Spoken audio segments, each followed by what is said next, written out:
ఇక తెలంగాణ రాష్ట్రంలో మాత్రం వైద్య రంగంలో చాలా లోటుపాట్లయితే కనబడుతున్నాయి. ఎందుకంటే సరోగసీ ద్వారా కూడా పిల్లలు లేని వారికి పిల్లలు పుట్టించేటువంటి వైద్యులే పిల్లల్ని కొంతవరకు విక్రయాలకు పాల్పడుతున్నట్లు కూడా తెలుస్తుంది. ఎందుకంటే ఏదైతే సరోగసీ పేరుతో కావచ్చు, అదేవిధంగా ఫెర్టిలైజేషన్ ద్వారా మేము తొందరగా దంపతులకు ఎవరైతే దాదాపు చాలా కాలంగా కూడా తనకు బిడ్డలు లేరని బాధపడుతున్నటువంటి వారికి ఫెర్టిలిటీ సెంటర్ అనేది ఒక మంచి ఏందంటే అక్కడ ఉన్నటువంటి వారికి సంతానం అందించడంలోనూ వాళ్ళకి సరైనటువంటి గైడెన్స్ అందించడంలో కూడా పూర్తి బాధ్యత తీసుకుంటుంది అని చెప్పేసి కూడా గతంలో కూడా మనం చూసాము. ఎందుకంటే తెలంగాణ రాష్ట్రంలో దాదాపు మొత్తం 292 ఈ యొక్క ఫెర్టిలిటీ సెంటర్స్ అయితే ఉన్నాయి. అయితే ఇందులో కొంత లొసుగులు ఉన్నాయని చెప్పేసి కూడా గత కొంతకాలంగా కూడా వెరిఫికేషన్ అయితే జరుగుతుంది. ఇక ప్రధానంగా చూస్తే మాత్రం ప్రస్తుతం మనం సృష్టి ఫెర్టిలిటీ సెంటర్ వద్ద అయితే ఉన్నాము. గత ఒక వారం రోజుల నుంచి కూడా ఈ ఫెర్టిలిటీ సెంటర్ పైన కూడా ప్రభుత్వం పూర్తి నిఘా పెట్టినట్లు కూడా తెలుస్తుంది. ఎందుకంటే దాదాపు 292 ఉన్నటువంటి కేంద్రాల్లో మాత్రం రమా సంతాన సాఫల్యం కావచ్చు అమీర్పేటలో ఉంది. అదేవిధంగా ఇక్కడ మనకు సికింద్రాబాద్కి కొంత దగ్గరలోనే సృష్టి టెస్ట్ ట్యూబ్ బేబీ సెంటర్ కూడా చాలా కాలంగా కూడా కొనసాగుతుంది. ఎందుకంటే టెస్ట్ ట్యూబ్ బేబీ ద్వారా కూడా మనము పిల్లల్ని పొందవచ్చు అని చెప్పేసి అటు దంపతులు కూడా పెద్ద ఆశతో ఇక్కడికి వస్తారు. అదే కోణంలో కూడా చాలామంది పిల్లల్ని విక్రయాలకు కూడా పాల్పడుతున్నటువంటి పరిస్థితి అయితే మనకు కనబడుతున్నాయి. ఎందుకంటే దీనికి ప్రధాన కారణం చూస్తే గతంలో వీర్యం అమ్ముకునే వారి సెంటర్లు అయితే కనబడ్డాయి. దాంతోపాటు మొత్తంగా చూస్తే మాత్రం అడ్డా కూలీలనే టార్గెట్ చేస్తూ, ఎందుకంటే వాళ్ళు కనీస వేతనం లేక కూడా రోజు కూలీగా వెళ్ళేటువంటి వారి నుంచి కూడా వీర్యం తీసుకుని దాన్ని కొంతవరకు స్టోర్ చేసి విదేశాలకు అమ్ముతున్నటువంటి సిచ్యువేషన్ అయితే కనబడింది.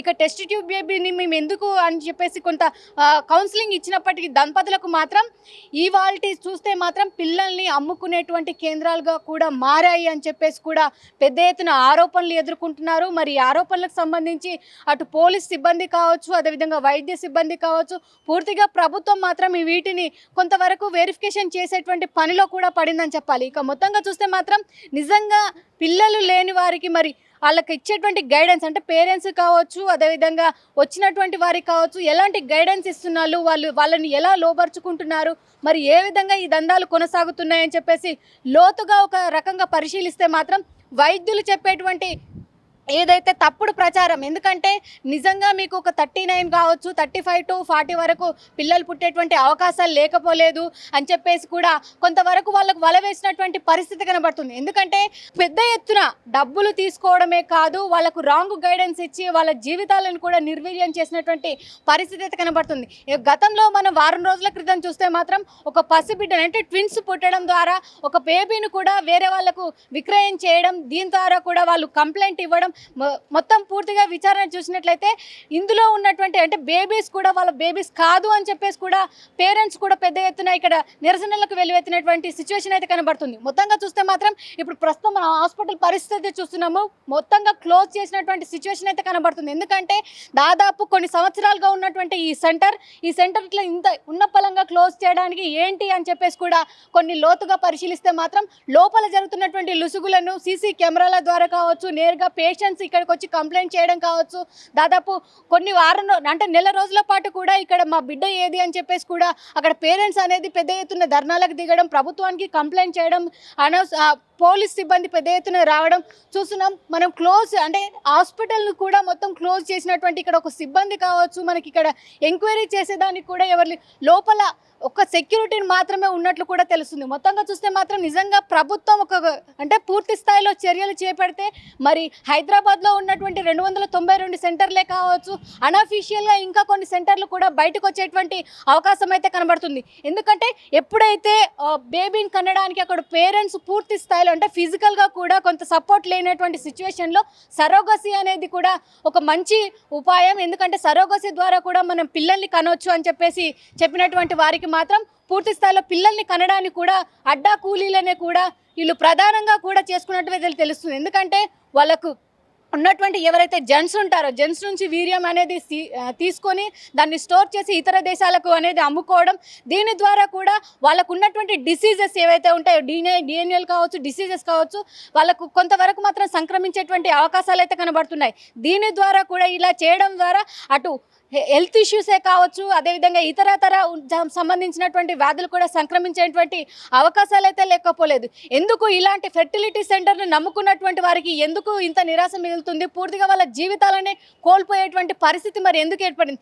కేవలం చూసుకున్నట్లయితే ఎందుకంటే కేవలం డబ్బు మీద ఉన్నటువంటి ఆశనా, మరి లేకపోతే ఎలాంటిది ఆశించి ఇట్లాంటి ప్రజలను మోసం చేస్తున్నారు అని చెప్పేసి కూడా అటు ప్రభుత్వం కూడా పూర్తి స్థాయిలోకైతే కొంతవరకు వెరిఫికేషన్ చేస్తుందని చెప్పాలి. అంటే పూర్తి విచారణ అనంతరం కూడా వైద్య సిబ్బంది అంటే ఎందుకంటే ఉన్నటువంటి స్టాఫ్ నర్స్ కావచ్చు, నేపం వాళ్ళ మీద కొంత మోపేటువంటి ప్రయత్నాలు కనబడినా కూడా వైద్య సిబ్బంది, ఎందుకంటే అక్కడ ఉన్నటువంటి హెచ్ఓడి డాక్టర్స్ మాత్రం ఎక్కడా కూడా వాళ్ళ సమాధానం చెప్పినటువంటి దాఖలాలు అయితే కనబడలేదని చెప్పాలి. ప్రస్తుతం దాదాపు కొన్ని రోజుల నుంచి చూస్తున్నారు, ఎందుకంటే ఇక్కడికి ఉన్నటువంటి వస్తున్నారు పోతున్నారే తప్ప వైద్య సిబ్బంది కూడా ఎక్కడ స్పందించినటువంటి దాఖలాలు అయితే కనబడట్లేదు. దాదాపు ఈరోజు ఉదయం నుంచి కూడా పరిస్థితి అయితే ఇలాగే ఉందని చెప్పాలి. ఎందుకంటే మరి ఎప్పుడైతే సంతాన సాఫల్యం అని చెప్పేసి పెట్టుకున్నటువంటి సెంటర్ను కూడా ఖాళీ సెంటర్గా ఎందుకు మార్చాల్సి వచ్చిందని చెప్పేసి కూడా ఈ విషయాలపైన కూడా పూర్తి విచారణ జరుపుతున్నారు. విచారణ అనంతరం మరి కొన్ని విషయాలు అయితే బహిర్గతం కావడానికి అవకాశం ఉంది. మరి అడిగినటువంటి ప్రశ్నలకు కూడా ఏ ఒక్కదాన్ని కూడా సమాధానం చెప్పలేనటువంటి సిచ్యువేషన్ అయితే కనబడుతుంది. మరి ప్రభుత్వం పూర్తి స్థాయిలో ఈ విషయాలపై కూడా విచారణ జరిపి మరి పెద్ద ఎత్తున వీళ్ళపై చర్యలు తీసుకుంటారా? నిజంగా ఫెర్టిలిటీ సెంటర్ను పూర్తి స్థాయిలో క్లోజ్ చేయిస్తారా, లేదంటే అత్యవసర పరిస్థితులకు మాత్రమే కూడా ఫెర్టిలిటీ సెంటర్ను మనం ఉపయోగించుకోవాలని చెప్పేసి చెప్తుందా? ఈ విషయాలు పూర్తిగా తెలియాలంటే కొంత సమయం వేచి చూడాల్సి ఉంటుంది. వీడియో జర్నలిస్ట్ రంజిత్తో రాణి, ఫెర్టిలిటీ సెంటర్.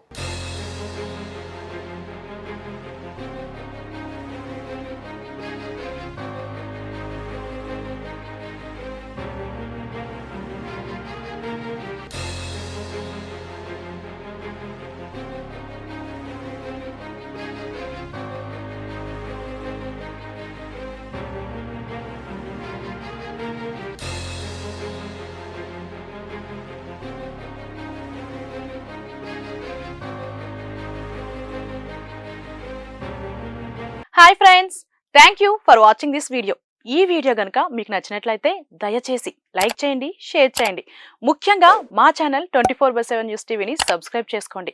ఆ తర్వాత మీ విలువైన అభిప్రాయాల్ని, మార్పులు, చేర్పులు, కావాల్సిన వీడియో ఏమన్నా ఉంటే మన వీడియో కింద కామెంట్ సెక్షన్లో కామెంట్ రూపంలో తెలియజేయండి. నమస్కారం, సాయిదంచిక మాట్లాడుతున్నాను. ప్లీజ్ సబ్స్క్రైబ్, షేర్, లైక్ చేయండి 24/7 టీవీ ఛానల్. హాయ్ నమస్తే, నేను మీ Sonia Akula. Please subscribe to 24/7 news TV. Hi అండి, అందరికీ నమస్తే. నేను Mankota Prasad. Please do subscribe 24/7 news TV. Political, entertainment and infotainment updates కోసం like, share, subscribe 24/7 news TV.